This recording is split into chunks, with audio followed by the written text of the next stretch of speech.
un cuadro oncológico muy, muy marcado, la mayoría de los cuadros son medio larvados, entonces vas haciendo, vas descartando enfermedades, una infección, qué sé yo, una sobreinfección, y después vas viendo alteraciones tanto hematológicas y bueno, las otras cosas que bueno.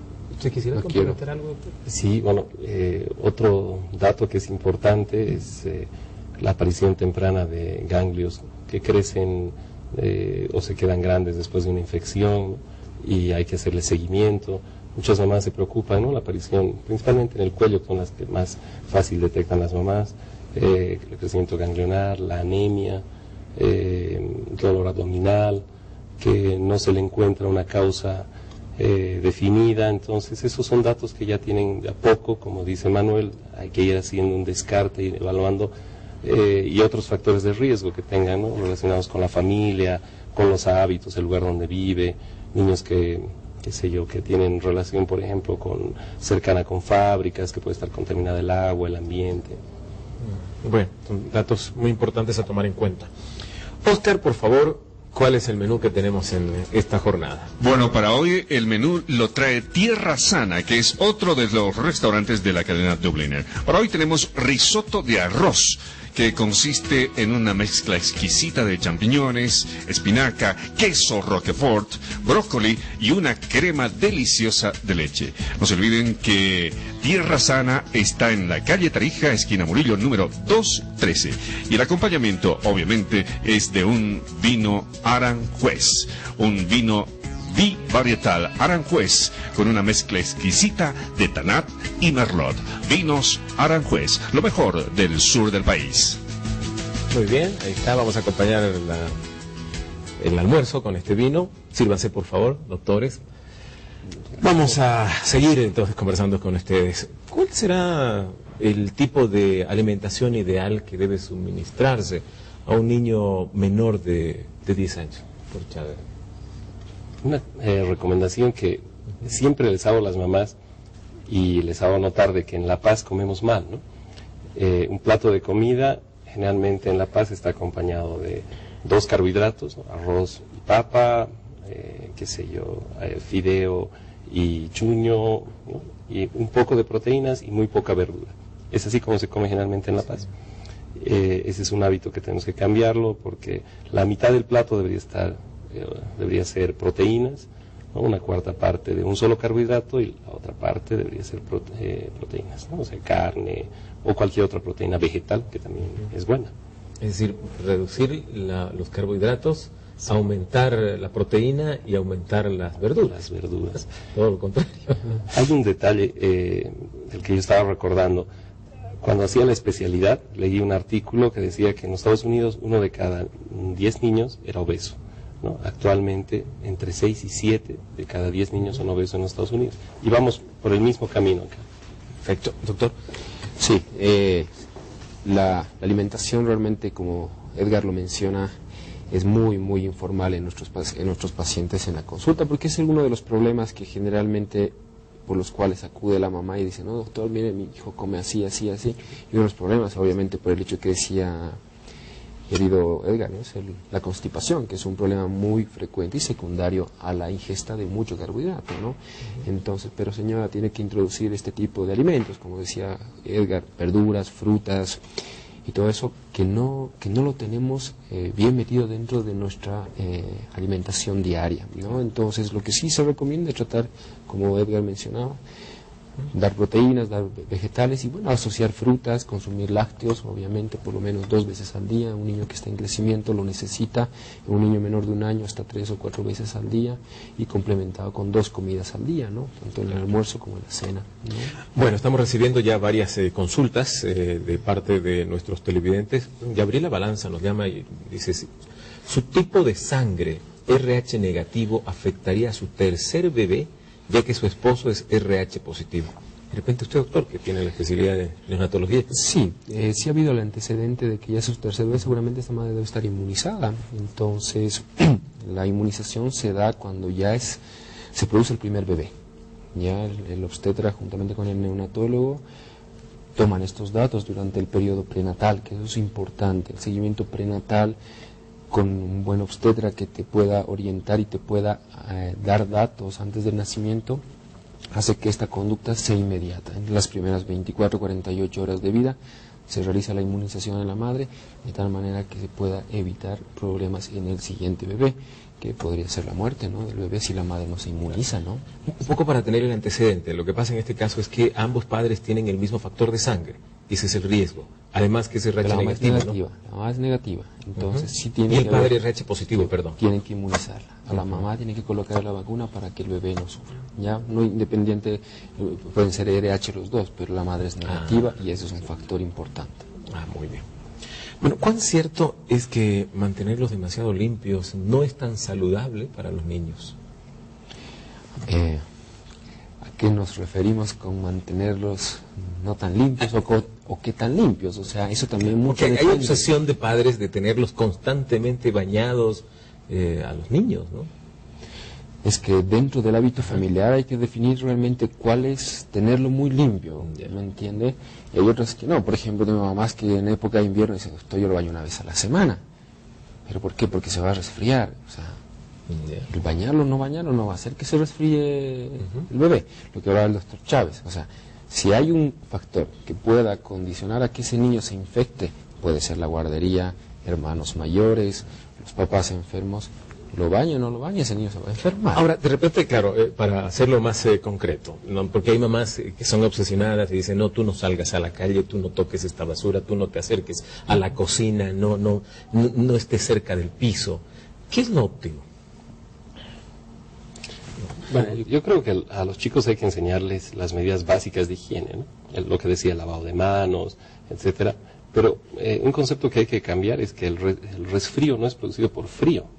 El resfrío es una infección viral que se transmite entre personas, es más común en los colegios, en las guarderías, porque están hacinados los chicos, porque comparten cosas, no se lavan las manos, etcétera, ¿no?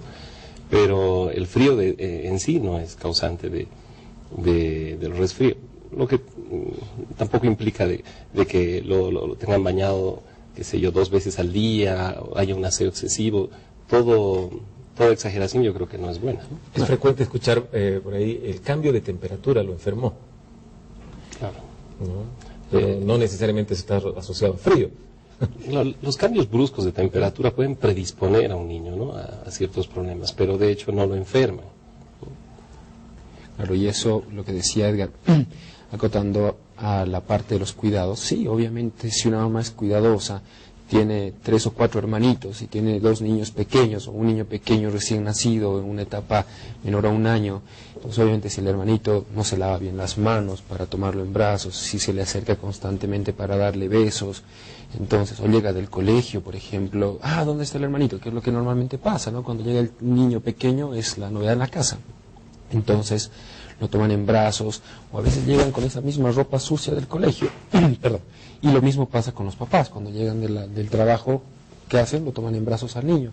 Entonces somos como mecanismos de transporte de los gérmenes, que en esta época del año, queramos o no, están en una alta frecuencia, ¿no? Entonces, lavarse las manos, el aseo de la cara, el cambio de ropa, yo creo que es algo imprescindible en la casa, o sea, es algo que se tiene que hacer.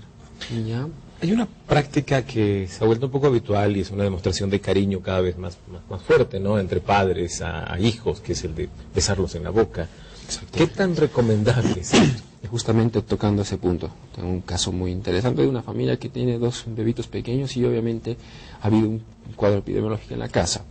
Entonces, nosotros como personas adultas ya tenemos colonización en la garganta de bacterias que ya son agresivas, no para nosotros, porque ya viven con nosotros, sino para nuestro medio ambiente. Nuestro medio ambiente son nuestros hijos pequeños. Entonces, el hecho de besarlo o ser un tosedor en la casa, por ejemplo, disemina la infección. Digamos, el niño agarra una infección viral, está con moco, está con congestión de la nariz, y el papá viene y lo besó. El papá puede ser el portador. Y esos son ciclos que van pasando y nunca curan. Entonces son esas familias que dicen, no, pero mi bebé no ha pasado ni 1 semana y otra vez está enfermo. Sigue tosiendo, nunca cura. Y viene a la consulta y el papá el primero que empieza a toser. ¿Y usted hace cuánto tiempo tosen? No, es que yo tengo una tos crónica. Pero ¿y por qué esa tos crónica? ¿Alguna vez lo han visto? No, nunca. pero ¿por qué no se hace ver? No, es que se me pasa.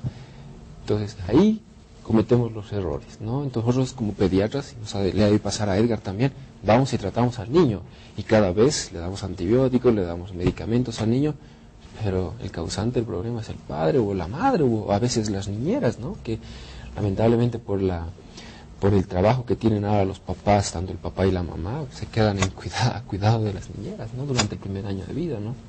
Y ellos pueden ser los transmisores de las enfermedades, ¿no? Hay otro factor más.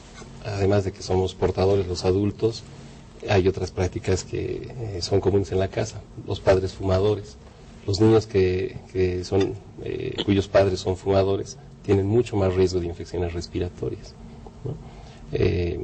Cuando se inmuniza o cuando vacunamos a un niño, por ejemplo, para la gripe, quedamos incompletos cuando solo se vacuna a los niños. Se debe vacunar a todo el entorno familiar.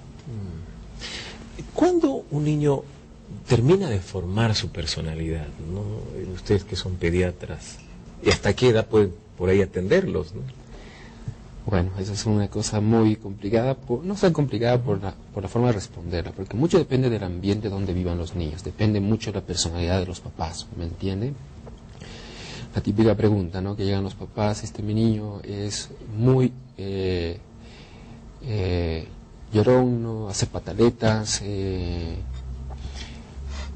llegamos del trabajo y con nosotros hace berrinche y medio, salimos al cine, tenemos que salir a media película media película del cine, o no le damos gusto en la calle. Entonces, de comprarle algo, entonces empieza a hacer pataletas o tiene sus problemas. Entonces, ahí mucho depende de la educación de los papás y del medio en el cual vive, ¿no? Porque para formar la personalidad del niño y los cuidados y los límites que se le puedan ir dando diariamente van a depender realmente de los padres, solamente de los padres. Terceros, cuartos, abuelos, tíos, primos son los que mal educan. Entonces ahí obviamente va a depender mucho de lo que hagan los papás y del pediatra que lo oriente hasta dónde puede permitirle que un niño pueda, por ejemplo, hacer una pataleta, ¿okay? O en su defecto, ¿no? Darle lugar a que él siga actuando de esa forma, ¿no? Que eso es lo común en la parte de la consulta, ¿no? Los pediatras podemos ver desde el nacimiento y teóricamente hasta los 19 años, que es cuando culmina la adolescencia. Obviamente, como dice Manuel, influye mucho el entorno. Alguna vez han dicho de que podían clonar a Einstein y no iba a ser el mismo genio, porque obviamente su entorno es lo que ha formado mucho de su carácter, le ha permitido el desarrollo de su inteligencia, etcétera.